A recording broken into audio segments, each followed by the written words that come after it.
JobsOhio is a private corporation that was set up by the state to help with economic development, especially job creation. It issued bonds to raise money and bought the rights to the state's liquor monopoly for 25 years and uses the liquor business's money to attract economic development to Ohio. JobsOhio has had some big wins. Most recently, the announcement that defense contractor Anduril will be manufacturing product right here in Ohio, bringing 4,000 good jobs. Now, half of that 25-year original agreement is over, and it's done with. On Wednesday, the State Controlling Board will vote on whether to extend JobsOhio for another 15 years, a move that will make sure they can continue to bring good jobs here to the Buckeye State. The Office of Budget Management says that the extension is on the same terms as the original deal, but that's not completely accurate. The original deal for 25 years was for an upfront payment of $1.4 billion and then yearly payments. The 15-year extension does not have that upfront payment, though the yearly payments are the same.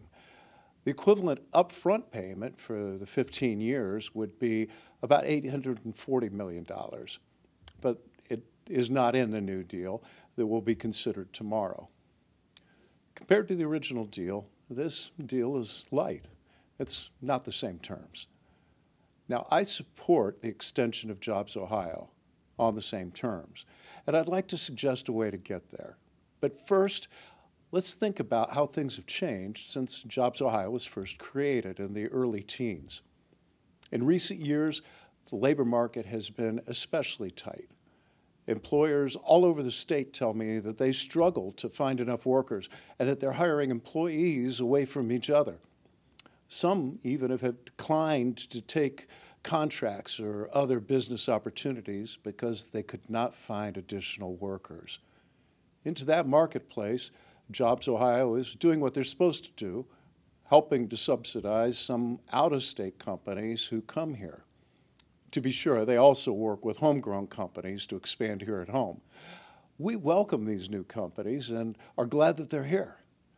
But they are competing for the same pool of workers as our homegrown companies. Ohio welcomes economic growth. Profit is not a dirty word in Ohio. But factories that don't have enough workers won't produce as much as they should.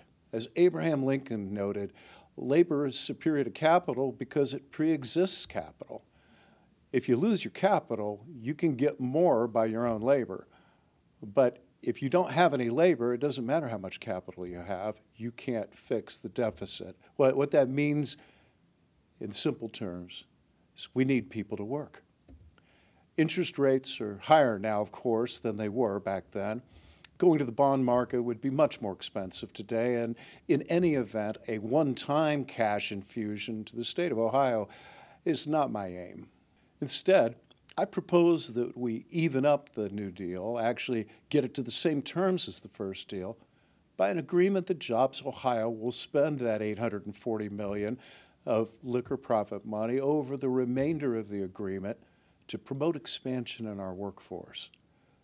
The object of those investments would be determined by the board on a case-by-case basis, depending on the workforce requirements and the nature of each project, but could include things like daycare subsidies to encourage those with children who want to work to re-enter the workforce, or incentives for people who have been out of the workforce for a long period of time, a year or more without unemployment compensation, to want to return to work, or job skills training for specific jobs required by a new project.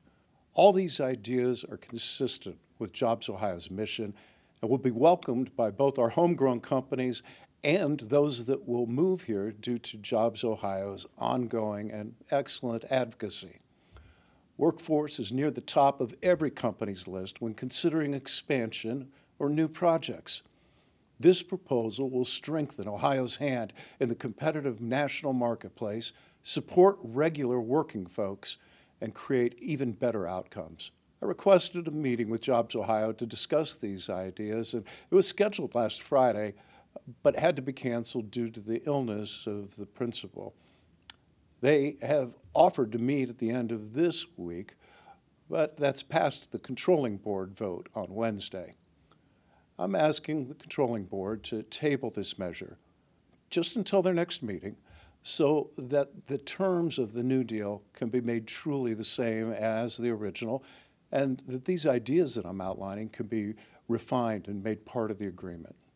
Now, I have no vote, I have no veto, but I've been elected by the people of this state 4 times to look out for their interests, and that's why I'm speaking up today.